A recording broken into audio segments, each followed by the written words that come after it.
My name is Fred Arnstein. I'm the president of Neighbors for a Better Newtonville, and it is we who are hosting this event, and I am thrilled to see all of you here. It's a wonderful thing. Here are our three candidates, and I want to thank them for coming: Scott Lennon, Amy Mah Sangiolo, and Ruthanne Fuller. This is not billed as a debate, although we originally said the word debate. It's a forum. We want to learn. We want to explore ideas. We will certainly probe. We want to know specifics when there are specifics. We want to know when candidates are still thinking about things. But it's a forum. It's a back and forth to learn where people are at right now. The first thing that will happen is each candidate will have 2 minutes to introduce themselves in whatever fashion they like. Then we will have 5 questions. Each question the property of one panelist. So we have 5 panelists who I won't introduce right now. Each one will ask a question. The panelists will have 2 or 3 minutes to answer the question, and then the panelists will take over and have 6 or 8 minutes to lead a discussion in whatever fashion they want about the topic. And that will be most of the time here. At the end, we hope to have a few minutes to talk about the 6th question, which is about the charter, and have maybe some closing statements, but it will depend on time. Hopefully by then you'll know enough about what these folks are thinking that even if they don't have a closing statement, it'll be okay. If any of you want to stay around afterwards to talk to the panelists, to talk to whoever can remain, that's great. And again, we welcome you here. This is totally wonderful that you could come and that we have a full and more than full house. I'm Scott Lennon. I am running for mayor of the city of Newton. I am a 3rd generation Newtonian. I'm a proud father of Jenna, who just started kindergarten at the Lincoln Elliott School, where I went to school.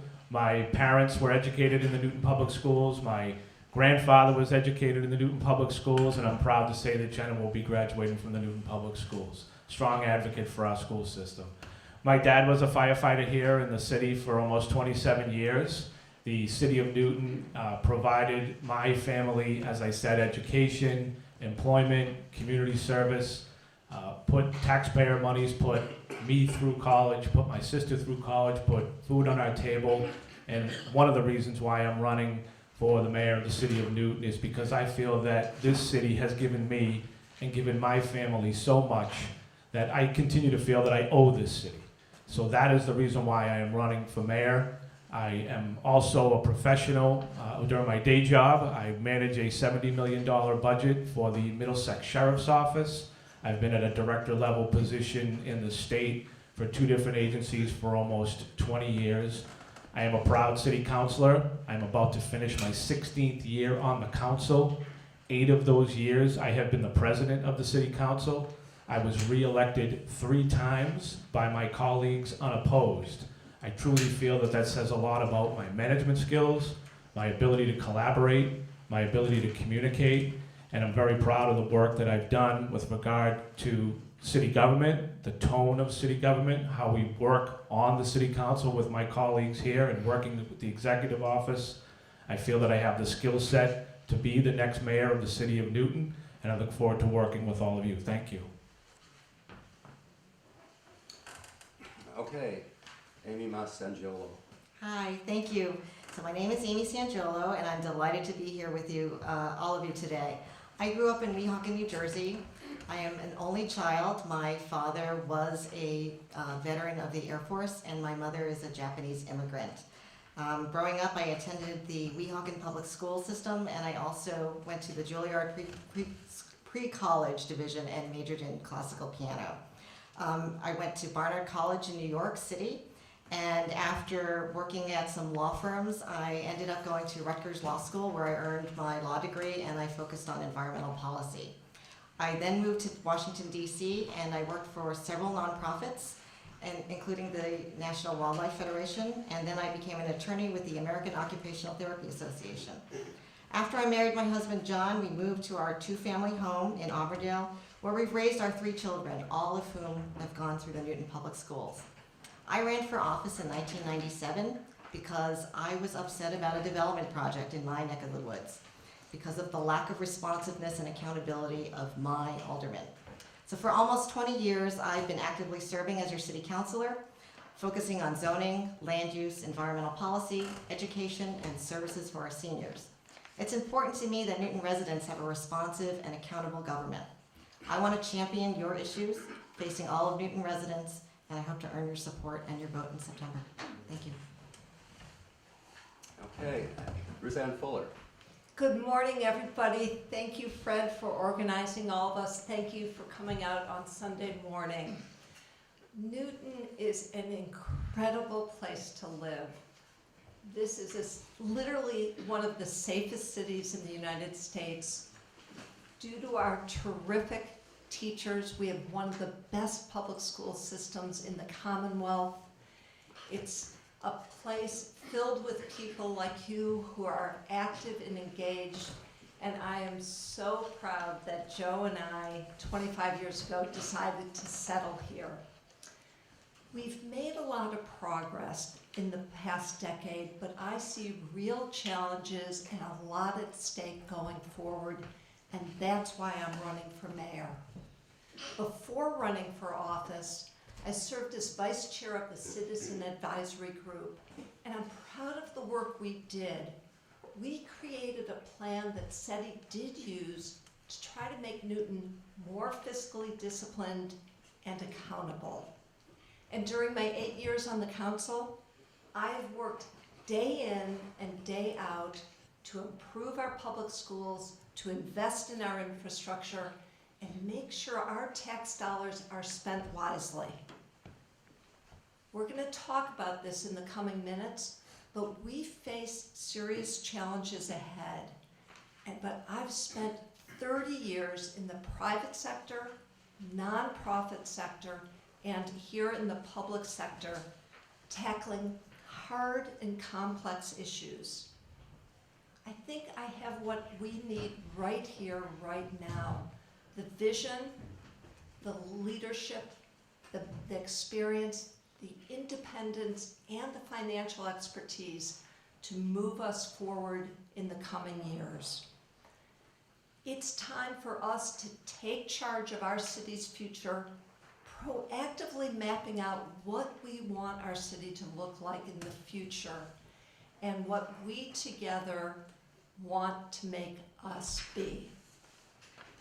Leadership of our city is about listening carefully, giving a powerful voice to the people who live here, then knowing how to build consensus and when to make the tough decisions.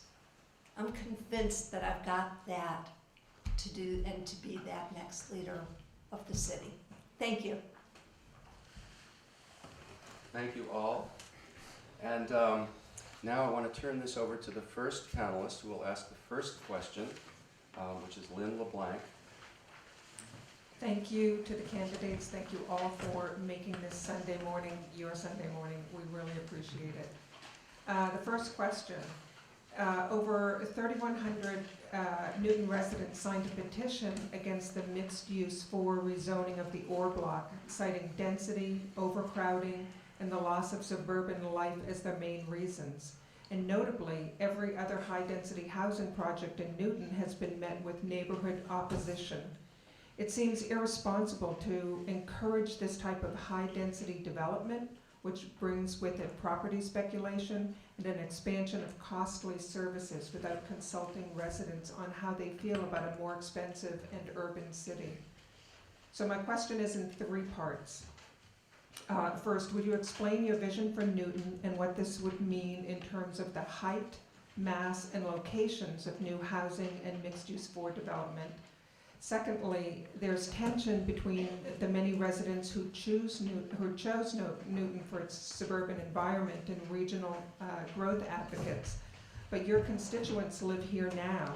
As mayor, do you see your primary responsibility to your Newton constituents or to regional growth advocates? And the third part, is there some number you would consider an optimum number of residents if you have a sort of cap? What's that number and what's your justification? Okay. So my vision of Newton starts with respect of our neighborhoods and our villages. It includes preservation of our historic resources and our existing naturally affordable housing stock, restrictions on the size of new construction from tear downs, and a robust view of our zoning ordinances. The MU4 development can have a place in Newton, but the height and massing of the buildings have to complement the neighborhood and the existing environment and really should have much more robust commercial element. Newton is a city that serves as a transition from a very dense Boston to a very suburban Weston. What makes Newton special is that we feel more like a suburb because we have a system of villages with village centers and a lot of green space that we value. If Newton is to survive, it needs to evolve and continue to grow, but we need planned growth, and that's the problem. That's what adds to the divisiveness here. We don't have a plan. We have haphazard developments going in, and we are at a loss, and all we do is react. So I'm hoping that as mayor, I will bring housing proponents and those who are concerned about urbanization together to create a master plan for our city, so we can create the kind of inclusive community that we all want, and move forward with zoning that provides clear guidance and makes the land use process much more predictable for everyone. I'm not sure what that optimum number of residents should be. In 1970, we had a population of about 91,000, and we're currently at 88,000. But what we must do and what we must ensure is that we have the infrastructure in place, the roads, the schools. We have to be prepared for that population as it fluctuates over time. Thank you. Thanks, Amy. Ruthanne, you're next. Thank you. So, Lynn, you're right. These decisions impact the quality of life here in Newton, for you, for me, for our children. And it's one of the key reasons why I am running for mayor. First, I care deeply about preserving the character of our residential neighborhoods. Let's reform our ordinances so that if a new house is built, it is not dramatically out of scale with the other houses on the block. Second, let's take charge of our villages by mapping out what we want our city to look like in the future. Because each village is unique, we need individual master plans so that we decide what gets built rather than reacting to a developer's idea. Professionally, I am a planner. I know how important it is to have a comprehensive plan rather than zoning by special permit. By working with residents, businesses, and stakeholders, we can create a vision for each of our village centers and have 5, 10, and 25-year plans. Third, we do want to ensure that Newton has diverse housing options that allows seniors to downsize and to stay here in Newton, and affordable housing options for working families. I envision villages that have mass transit, that are vibrant and walkable, with a broad range of businesses, enough already with just banks and nail salons. We need a combination of retail, office, and residential. Seniors, young people, and folks with a variety of income levels will live there, go to restaurants, and shop at businesses like Newtonville Books. And because of the mass transit, they may have one car rather than 2. Lynn, you asked how many residents and how much housing should we have here in Newton? As Amy mentioned, we have about 88,000 residents and about 32,000 housing units right now. So this goes back a way. There was a 2007 comprehensive plan. They suggested a maximum of 35,200 units. Let's update that comprehensive plan and decide together if that's the right number. I envision moderate growth, but let's decide together and we take charge of Newton's future. As a city councilor, I've taken a balanced and thoughtful point of view when it comes to development, listening carefully to residents and business owners and the people in the neighborhoods. And as mayor, I'll continue to do that. Thank you. Thanks, Ruthanne. Scott? Thank you, Fred, and thank you, Lynn, for your question. I'll try to address each specifically. Overall, my vision for Newton government is to have a responsive, interactive, transparent, and sustainable government in all areas of our city government. With respect to your first part of your question on development and housing, I support and I voted for the MU4 district zoning. I believe that we do have the ability to add a little bit more density around some of our village centers, not all, but in many. And I do believe that by doing that, we have to do it around transit options. I will strongly look for affordable options and options for seniors, not only within our village centers, but throughout Newton. I have my own specific example of a sister who's trying to move back to Newton, who lives in Framingham with her husband and 2 children who grew up in the Newton Public Schools, who would like to make their way back to Newton. And that's something that I'm always going to keep in my mind and strive for as mayor of the city of Newton. And I know that seniors need options. We talk about how we can help them to downsize and live in our community and stay in our community and provide them options to do so. I am passionate about having that happen and understand the need to do so. I will work to ensure, specifically with regard to height and mass and locations of new housing, as you ask, as I always have as someone who served on the land use committee, to look at these projects on a case-by-case basis. I think that we try to do our best in our land use committee to apply dimensional controls and things that we look at in terms of massive projects. I think it's extremely important that we continue to do so. MU4 may not be possible in every village center. I totally understand that. I will proactively look to connect with residents and stakeholders and continue to have conversations in advance and where it makes sense. Height and mass, as I mentioned, we work extremely hard to mitigate these with all petitioners. And I understand that as we work towards our zoning reform and our context-based zoning, that we'll continue to look to do that as we move into the future. I'll use an example that I used on the land use committee with a project in my area, working with a developer proactively and working with the neighborhood proactively to try to get what their needs were, but also make it work with the neighborhood. That's the vision that I see in Newton. You talk about the tension that goes on in the city, Lennon, and I appreciate that. As someone who's been on the council for 16 years and 8 years as president, I consistently look to find balance with resident input. And we have to do that in the area of development, looking at regional trends and local trends, but also bringing in people with expertise on specific matters. Proactive planning, communication is something that I've always worked on collaboratively. We'll continue to do that as we work through zoning reform. Properties, I look as mayor, properties and parcels that pop up that we talk about, they don't just pop up. As mayor, I know that for the longest time, petitioners come in to talk to the mayor about a vision for their project. I envision taking that to the next step and working with area councils and groups such as yours, Fred, to bring them in on the front end and work to find out what would be a better project for a particular neighborhood. I've worked with the council to find specific public benefit, not only on projects that we've worked on for the immediate area, but for the city as a whole. That will be part of my vision. And I understand the tension of trying to be a suburban environment and an urban environment. There has to be that flexibility, and as we continue to talk about zoning, context-based zoning, we will look extremely hard at those transition areas that we're all talking about. The last piece, when you talk about a number, Lynn, and what the right number. We're past times. Oh, I thought I was waiting until you were?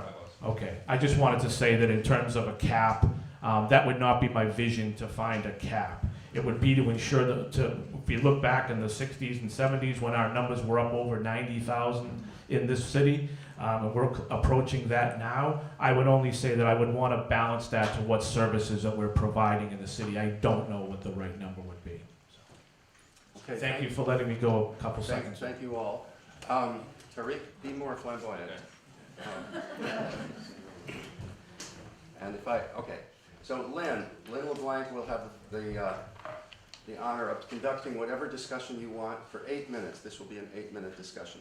So I appreciate all of your discussions on your vision of Newton. A couple of questions. The idea of working with residents, all three of you have talked about, but one of my questions is every single high-density project that has come to Newton has met with resistance from people who live in the neighborhood.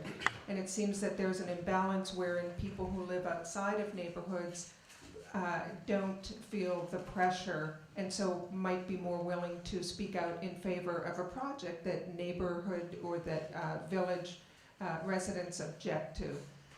So that question really comes down to a second part, which is you've all been on the council.